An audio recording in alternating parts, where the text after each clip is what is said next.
سلام یمونه ایتمه ده چې تاسو به روغ جوړ وئ. نن راځو د شپږ دېرشمې صفحې اړوند درس وایو. لیټس ریډ، راځئ چې ویل ولو.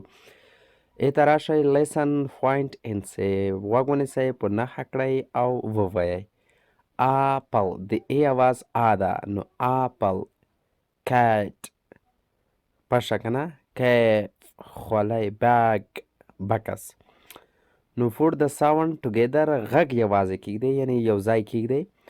کاټ، کاټ، که نه موږ داسې لکه قیدي سپرای نوراني قاعده چې وایو.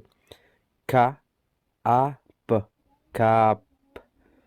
ب ا گ، باګ، که نه د بي غږ با، الف غږ ا او د جي غږ ګ، نو باګ بشي.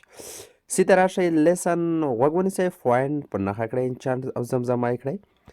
د ای فونکس چانټ، د ای غږیزه زمزمه.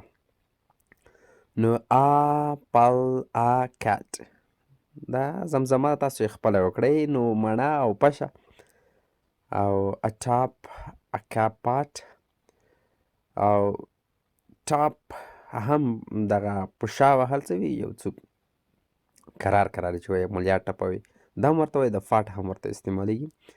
نو کټ، اپل، اپل کټ. ټاپ آن اپل، یعنې مڼه دغسې کراره کراره ووهه. او فاټ، کټ او پشه هم کراره کراره هغه څه وي چې یو څوک لاس په سلوي که نه، د نه فاټ وایي. خب لیسن، ډي ته راشئ، لیسن اینډ ریډ الانګ، غوږ ونیسئ او په لوړ غږ ووایئ. لیټس ګو ټو د پارک، راځئ چې پارک ته لاړ شو. نو موږ تاسو څه ډول یو چا نه پوښتنه کوو چې آیا دا ستا پشه ده؟ اول ایز مخته کوو. Is this your cat? آیا دا ستا پشه ده؟ Yes it is. This is my bag. یعنې کله چې موږ یو چا ته وایو چې دا زما بکس ده، بیگ به نه وایي، bag. This is my bag. دا زما بکس دی. This is my cap. دا زما خولۍ ده. دریم عکس کې وګورئ، موږ یو چا ته وایو چې هغه شی وګوره، څه ډول به ورته وایو؟ look at. look at معنه وګوره. د apples هغه مڼو ته. او څلورم عکس کې وګورئ، د پوښتنه د یو چا په برخه کې چې موږ وایو چې دا څوک دی، څنګه وایو؟ who's he. یعنې د هغې لاړ خلاص دی. who is he. who is he معنه هغه څوک دی. هغه ورته وایي زما ورور ده. لیټس ریویو دی، دغه ریکارډ نه ډکې دلته شته نه، ویډیو سټارټ دی.